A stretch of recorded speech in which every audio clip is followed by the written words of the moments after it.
तो दोस्तों, कहानी की शुरुआत होती है लिंडा नाम की एक लड़की से, जिसे उसके ऑफिस के लोग सभी बेवकूफ समझते थे और उसका बॉस भी उससे काफी नफरत करता था और उससे कभी सीधे मुंह बात नहीं करता था। अब होता यह है कि लिंडा एक प्लेन क्रैश के बाद अपने ही बॉस के साथ फंस जाती है एक सुनसान आइलैंड पर, जहां ना खाना है, ना पानी है और ना बचने की कोई उम्मीद है। और दोस्तों, ये सबसे यूनिक सर्वाइवल मूवी है और मूवी के लास्ट में जो होगा ना, वो आप कभी सोच भी नहीं सकते। तो आप इसे पूरा जरूर देखें। तो कहानी की शुरुआत होती है लिंडा से, जो अपने ऑफिस आती है और वो अपने काम को बड़े ही लगन से करती है, क्योंकि वो अपने काम को लेकर काफी सीरियस है। अब इसके बाद लिंडा के पास डोनेवन नाम का एक लड़का आता है और उससे वो उसके वर्क की फाइलें मांगता है और लिंडा भी चुपचाप उसे वो फाइलें पकड़ा देती है। अब डोनेवन वो फाइल चेक करते करते सबको बताता है कि ये काम उसने किया है और लिंडा ये देखकर हैरान हो जाती है। लेकिन दोस्तों, उसके चेहरे पर बिल्कुल भी गुस्सा नहीं होता, क्योंकि वो काफी अलग टाइप की लड़की है और बाकी आपको कहानी में आगे पता चल ही जाएगा। अब इसके बाद अगले दिन का सीन दिखाया जाता है। लिंडा अपने घर पर काम कर रही होती है और साथ में वो सर्वाइवल के शो देखती है, क्योंकि उसे सर्वाइवल शोज काफी पसंद है। अब इसके बाद हमें ऑफिस का सीन दिखाया जाता है,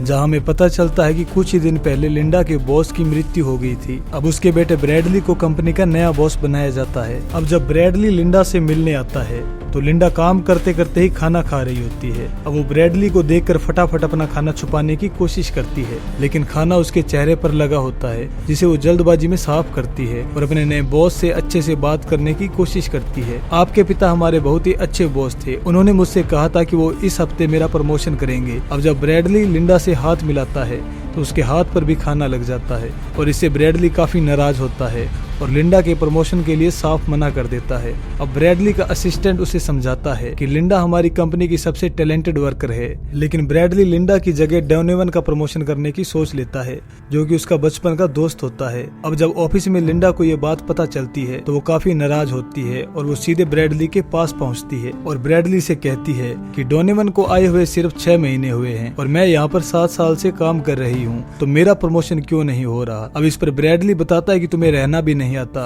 अब वह उसे गंदे रहने के लिए काफी ज्यादा सुनाता है और उससे कहता है कि अभी भी तुम्हारे दांतों के अंदर तुम्हारा खाना फंसा हुआ है, तुम अपने दांत भी साफ नहीं करती हो और हम ऐसे गंदे पर्सन हमारे साथ नहीं रख सकते। अगर तुम सही हो तो इसी वीक हमें बैंकॉक जाना है, तुम वहाँ मुझे गलत साबित कर देना। अब इसी बीच ब्रैडली की मंगेतर फ्यूरी आ जाती है और लिंडा उसके हाथ में डायमंड रिंग देखती है, जो उसे काफी पसंद आती है। अब धीरे धीरे ब्रैडली वाली बात पूरे ऑफिस में फैल जाती है, जिससे उसका काफी मजाक बनता है और उससे लिंडा काफी नाराज भी होती है और दुखी भी। अब इसके बाद वह दिन आ जाता है जब इन सबको बैंकॉक के लिए निकलना है और वह सब फ्लाइट में बैठकर बैंकॉक के लिए निकल जाते हैं। अब वहाँ पर फ्लाइट में भी लिंडा अपनी कंपनी का वर्क कर रही थी। तभी डोनेवन वहाँ पर सबको एक वीडियो दिखाता है, जिसमें लिंडा सर्वाइवल शो के लिए ऑडिशन दे रही थी और कुछ सर्वाइवल ट्रिक्स सिखा रही थी। अब लिंडा की ये सब हरकतें देखकर सब काफी ज्यादा हंसते हैं। लिंडा को भी ये देखकर पता चल जाता है कि सब लोग उसकी वीडियो देखकर उसका मजाक बना रहे हैं। अब लिंडा जिस प्रोजेक्ट पर काम कर रही थी, वह गुस्से में उसे सेव तक नहीं करती। अब इसके बाद अचानक उनके प्लेन में कोई गड़बड़ी आ जाती है और इनका प्लेन नीचे गिरने लगता है। अब डोनेवन लिंडा का हाथ पकड़ लेता है और बचने के लिए उससे मदद मांगता है। वो लिंडा उसे बचाने की काफी कोशिश करती है, लेकिन वह उसे ही नीचे गिरा रहा था, इसलिए वह चम्मच उठाकर उसके हाथ पर मारती है, जिससे वह नीचे गिर जाता है। और अब इसके बाद इनका प्लेन क्रैश हो जाता है। अब जब लिंडा की आंख खुलती है तो वह एक सुनसान टापू पर होती है। लिंडा जब थोड़ा आगे जाती है तो वहाँ पर उसे ब्रैडली दिखता है। वह जल्दी से भागकर ब्रैडली के पास आती है। अब लिंडा देखती है कि ब्रैडली जिंदा तो है, लेकिन वह बेहोश है और उसके पैर पर काफी ज्यादा चोट आई हुई है। अब इसके बाद लिंडा फटाफट ब्रैडली के लिए एक शेल्टर बनाती है और वहाँ पर कुछ नारियल के सूखे पत्ते लगाकर पानी इकट्ठा करने के बारे में भी सोचती है, ताकि रात को अगर बरसात आए तो उसमें पानी इकट्ठा हो जाए। अब उनकी किस्मत अच्छी होती है कि वहाँ पर रात को बारिश भी आ जाती है। अब अगले दिन लिंडा बड़े ही शौक के साथ उस पानी को पीती है, क्योंकि उसे काफी ज्यादा प्यास लगी हुई थी। अब इसके बाद ब्रैडली को भी होश आ जाता है और वो लिंडा से पूछता है कि कौन कौन जिंदा बचे हैं, जिस पर लिंडा बताती है कि मैं और तुम। अब इस पर ब्रैडली काफी ज्यादा दुखी होता है। अब इसके बाद लिंडा अपनी सर्वाइवल स्किल से आग जलाने की कोशिश करती है और काफी मशक्कत के बाद वो आग जला लेती है। अब वह आग पर फिश पकाती है और ब्रैडली को खिलाने की कोशिश करती है, लेकिन ब्रैडली ये खाने से मना कर देता है। अब इस पर लिंडा उसे समझाती है कि तुम्हें एनर्जी की जरूरत है और इस फिश को खाने से तुम्हें वह एनर्जी मिल जाएगी। अब इसके बाद हमें दिखाया जाता है कि लिंडा अकेली ही किनारे पर बैठी है और वह सोच रही है कि ये तो मेरी वही जिंदगी है जिसे वह हमेशा से पाना चाहती थी, क्योंकि उसने अपने काम की वजह से कभी अपनी जिंदगी को टाइम ही नहीं दिया। यहाँ पर आने के बाद उसे सुकून मिलता है। अगली सुबह ब्रैडली लिंडा से पूछता है, क्या तुम्हें पता है कि हम यहाँ कितने समय तक रहना पड़ेगा। इस पर लिंडा शांत होकर कहती है, जब तक हमें कोई ढूंढ नहीं लेता तब तक हमें यहीं रहना होगा। ब्रैडली थोड़ा झुंझलाकर बोलता है, क्या तुमने अभी तक किसी को सिग्नल देने की कोशिश नहीं की, जैसे रेत पर हेल्प लिखना या जली हुई लकड़ी से धुआं करके इशारा देना? लिंडा जवाब देती है कि नहीं, मैंने ऐसा कुछ नहीं किया। मैं तो अभी तक बस खाने पीने और रहने के लिए सुरक्षित जगह ढूंढ रही हूँ। तभी ब्रैडली अपने पुराने अंदाज में आकर कहता है, अब से जो भी मैं कहूँगा वही तुम्हें करना होगा, क्योंकि मैं तुम्हारा बॉस हूँ। अगर तुमने मेरी बात नहीं मानी तो मैं तुम्हें अपनी कंपनी से निकाल दूंगा।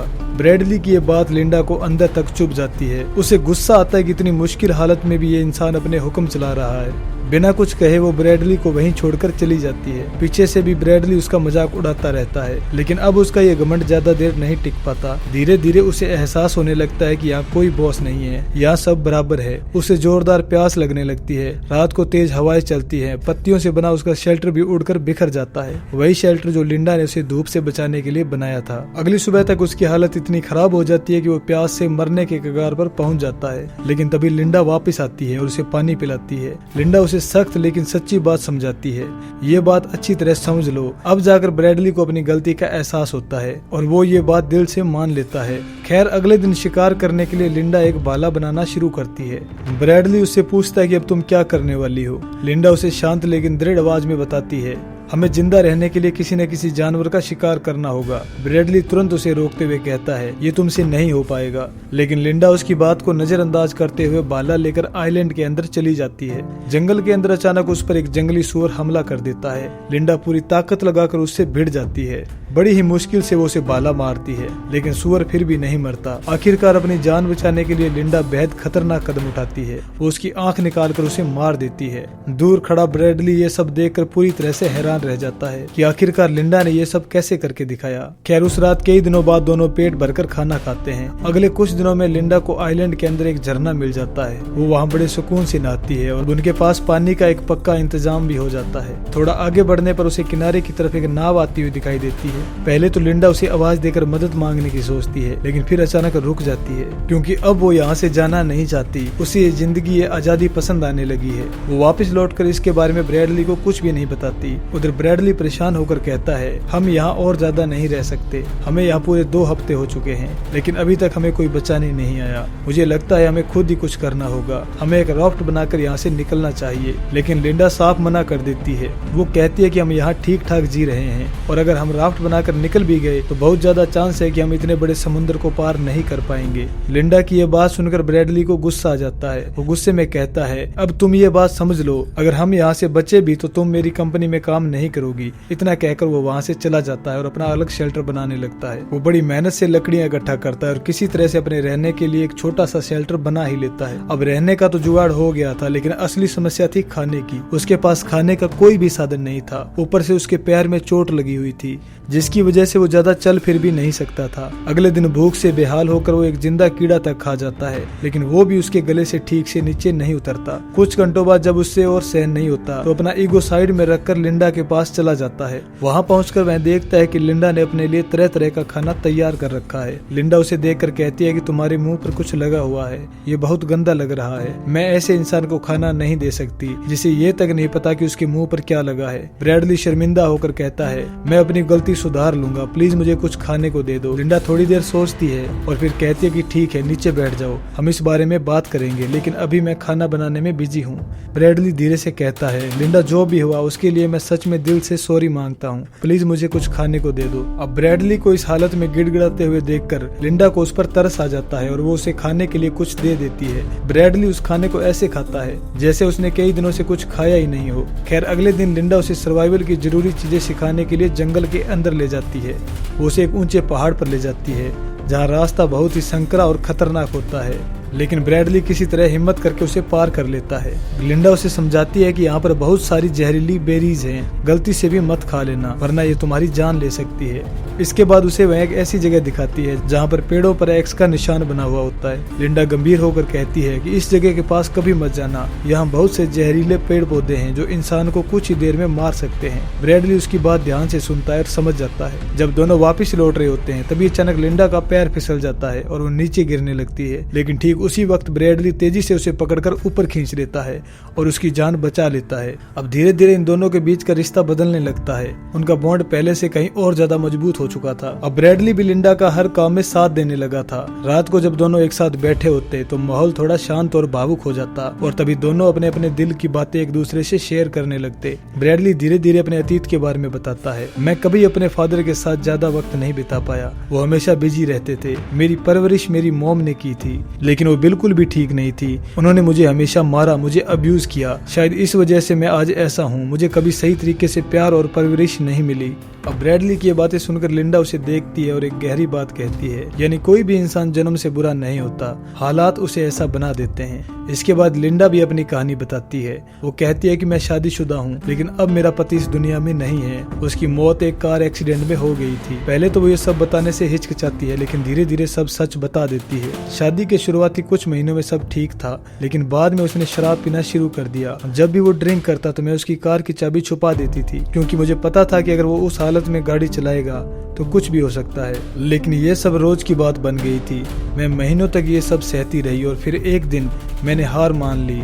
उस दिन जब उसने शराब पी रखी थी तो मैंने खुद उसकी गाड़ी की चाबी उसके सामने रख दी और वो उसकी जिंदगी की आखिरी रात साबित हुई। ये बताते बताते लिंडा की आंखों में आंसू आ जाते हैं। खैर अगले दिन आइलैंड पर एक भयानक तूफान आ जाता है। तेज हवाओं और बारिश की वजह से उनका शेल्टर और बाकी सामान पूरी तरह से तबाह हो जाता है। दोनों किसी तरह से अपनी जान बचाकर पास की एक गुफा में शरण लेते हैं। इस दौरान ब्रैडली लिंडा को अपने पास बुलाता है। अब तक दोनों एक दूसरे को काफी अच्छे से समझने लगे थे और उनके बीच का भरोसा भी मजबूत हो चुका था। कुछ दिनों की मेहनत के बाद वो दोनों फिर से अपना शेल्टर बना लेते हैं और फिर एक दिन ब्रैडली मुस्कुराते हुए लिंडा से कहता है, आज का डिनर मैं बनाऊंगा।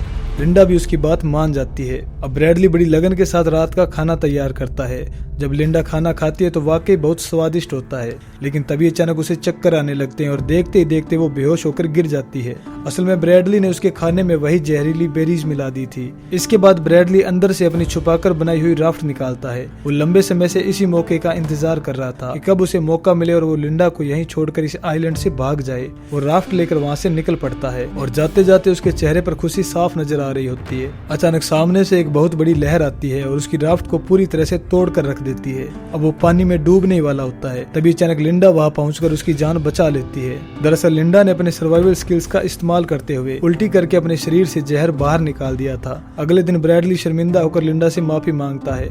मैं तुम्हें मारना नहीं चाहता था, मैं बस यहाँ से निकलना चाहता था। लिंडा शांत स्वर में कहती है, ठीक है, मैं तुम्हारी मजबूरी समझती हूँ। इसके बाद वो उसके लिए खाना बना कर लाती है। ब्रैडली भी बिना सोचे समझे वो खा लेकिन कुछ ही देर में उसकी बॉडी धीरे धीरे काम करना बंद कर देती है। अब वो सिर्फ देख और सुन सकता था, लेकिन हिल डुल नहीं पा रहा था। तभी लिंडा उसे बताती है कि जो ऑक्टोपस मैंने तुम्हें खिलाया था उसमें ऐसा जहर था कि अगर कोई इंसान उसे खा ले तो उसकी बॉडी कुछ वक्त के लिए पैरालाइज हो जाती है। फिर वो आगे कहती है, और जहाँ तक मेरी बात है, तुमने जो बेरीज मेरे खाने में मिलाई थी वो इतनी ज्यादा नहीं थी कि मुझे मार सके। मुझे पहले से ही अंदाजा था कि तुम कुछ ऐसा जरूर करोगे। मुझे पहले से अंदाजा था कि तुम ऐसा कुछ जरूर करोगे। इसके बाद लिंडा एक चाकू निकालती है जिसे वो आग में गर्म करती है और ब्रैडली के पास आकर कहती है, अब मैं इससे तुम्हारे प्राइवेट पार्ट को काटने वाली हूँ, लेकिन टेंशन मत लो, तुम्हें कोई दर्द नहीं होगा क्योंकि तुम अभी पैरालाइज हो। ब्रैडली अंदर से डर के मारे कांप उठता है। वो चिल्लाने की कोशिश करता है लेकिन उसकी आवाज तक नहीं निकल पाती। कुछ पल बाद लिंडा उसे दिखाती है कि उसने ऐसा कुछ भी नहीं किया। असल में वो तो सिर्फ एक चूहा था। लिंडा उसकी आंख में देखते हुए कहती है, अगली बार तुमने अगर ऐसा कुछ किया तो ये चूहा नहीं होगा, और हाँ, मेरी अच्छाई को मेरी कमजोरी समझने की कोशिश मत करो। खैर अब अगले दिन तक ब्रैडली को अच्छी तरह समझ आ चुका था कि वो लिंडा को आसानी से बेवकूफ नहीं बना सकता, इसलिए अब वो उसके कामों में उसका साथ देने लगता है। आज लिंडा पहाड़ी के दूसरी तरफ कुछ फल लेने जाती है। तभी अचानक उसे समुद्र की तरफ से एक नाव आती हुई दिखाई देती है। डायमंड रिंग देखकर लिंडा तुरंत पहचान जाती है कि ये ब्रैडली की फियोंसे फ्यूरी है। फ्यूरी लिंडा को देखते ही बहुत खुश हो जाती है। वो कहती है कि मैं पिछले कई हफ्तों से तुम दोनों को अलग अलग आइलैंड पर ढूंढ रही हूँ। सबने उम्मीद छोड़ दी थी लेकिन मैंने नहीं। फिर वो ब्रैडली के बारे में पूछती है। लिंडा उसे बताती है कि ब्रैडली पहाड़ों के दूसरी तरफ है। अब इसके बाद फ्यूरी और बोट ड्राइवर लिंडा के साथ उसी दिशा में चल पड़ते हैं। रास्ते में उन्हें वही खतरनाक पहाड़ी रास्ता पार करना पड़ता होता है। लिंडा के चेहरे को देखकर ऐसा लग रहा होता है जैसे उसके मन में कोई खतरनाक ख्याल चल रहा हो, जैसे वो इन दोनों को वहीं से नीचे गिरा देना चाहती हो, लेकिन उसके अंदर इतनी हिम्मत नहीं होती क्योंकि उसे पता था कि अगर ये दोनों ब्रैडली तक पहुंच गए तो उन्हें यहाँ से जाना पड़ेगा और लिंडा ये बिल्कुल नहीं चाहती थी। तभी अचानक फ्यूरी का पैर फिसल जाता है और वो नीचे गिरने लगती है।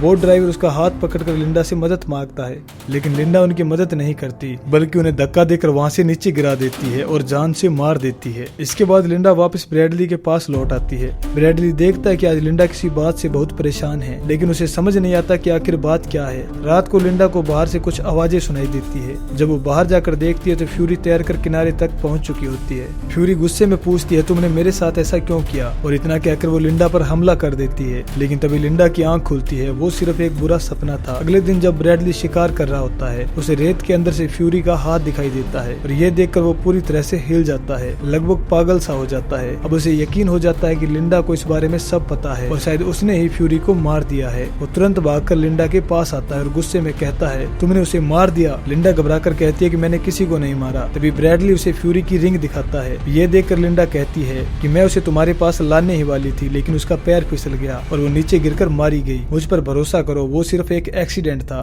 ब्रैडली तंज कसते हुए कहता है, जैसे तुम्हारे हस्बैंड का एक्सीडेंट हुआ था। ये सुनते ही लिंडा का चेहरा बदल जाता है। वो तुरंत अपना चाकू निकालने की कोशिश करती है, लेकिन चाकू अब ब्रैडली के पास होता है। लिंडा बिना देर के जंगल की तरफ भागती है और ब्रैडली गुस्से और बदले की आग में जलता हुआ उसे मारने के लिए उसके पीछे जाता है। अब अंदर जाते ही इन दोनों के बीच एक बेहद खतरनाक लड़ाई शुरू हो जाती है। दोनों अब एक दूसरे की जान लेने पर उतारू थे। लड़ाई के दौरान ब्रैडली लिंडा की आंख फोड़ देता है, लेकिन उसी वक्त लिंडा हिम्मत दिखाते हुए उसके सिर पर पत्थर मारती है और खुद को बचा लेती है। इसके बाद ब्रैडली उसे जमीन पर गिराकर उसका सर मिट्टी में दबाने लगता है ताकि उसे खत्म कर सके, लेकिन लिंडा आखिरी वक्त पर उसके पेट में चाकू मार देती है, जिससे वो बुरी तरह से घायल हो जाता है। अब ब्रैडली वहाँ से भागता हुआ उसी पहाड़ी की तरफ जाता है जहाँ एक्स का निशान बना हुआ था। वहाँ लिंडा ने जाने से मना किया था, लेकिन वह वहाँ पहुंचकर उसे जहरीली झाड़ियाँ नहीं बल्कि एक आलीशान मेंशन दिखाई देता है। वो तुरंत अंदर जाकर मदद ढूंढने की कोशिश करता है, लेकिन वहाँ कोई भी नहीं होता। अंदर जाते ही उसे खाने पीने की ढेर सारी चीजें दिखाई देती है। ब्रैडली वहाँ चाकू ढूंढने लगता है। तभी अचानक स्पीकर से लिंडा की आवाज गूंजती है, जो चाकू तुम ढूंढ रहे हो वो तुम्हें नहीं मिलेगा क्योंकि मैंने उसे वहाँ से हटा दिया है।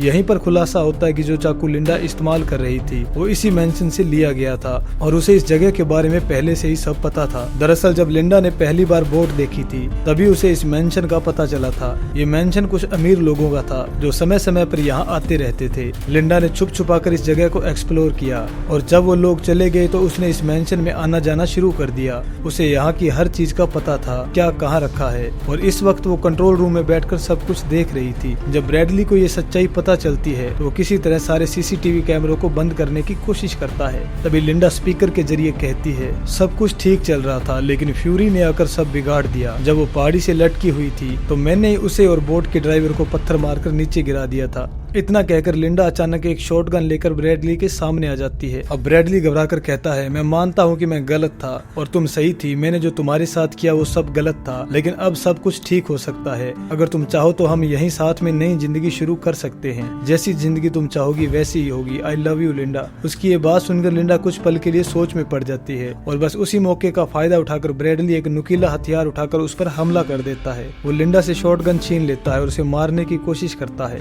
लेकिन शॉटगन में गोलियां ही नहीं होती। ये देखते ही लिंडा पास पड़ी एक गोल्फ स्टिक उठाती है और पूरी ताकत से ब्रैडली के सिर पर वार कर देती है, एक के बाद एक वार, और आखिरकार ब्रैडली वहीं पर खत्म हो जाता है। इसके बाद कहानी एक साल आगे बढ़ती है। अब लिंडा एक बड़ी सेलिब्रिटी बन चुकी है। उसने अपने सर्वाइवल एक्सपीरियंस पर एक किताब लिखी है जिसमें उसने बताया है कि उसने कैसे अकेले उस आइलैंड पर जिंदा रहकर सब कुछ झेला। अब उसकी ये किताब जबरदस्त हिट हो जाती है और अब हर कोई उसे जानने लगा है। यहाँ तक कि उसकी कहानी पर एक फिल्म भी बनने वाली है जिसे लेकर लिंडा काफी एक्साइटेड है। और बस दोस्तों, इसी के साथ ये कहानी यहीं पर खत्म हो जाती है। अब बताओ तुम्हें इन दोनों में से असली विलेन कौन लगा? कमेंट करके जरूर बताना। और हमने आपसे कहा ही था कि इसका जो एंड है वो काफी अलग होने वाला है। अगर आप चैनल पर नए हैं तो चैनल को सब्सक्राइब करके बेल नोटिफिकेशन पर ऑल पर जरूर सेट कर देना ताकि अगली इंटरेस्टिंग वीडियो सबसे पहले तुम तक पहुंचे। चलो मिलते हैं अगली वीडियो में।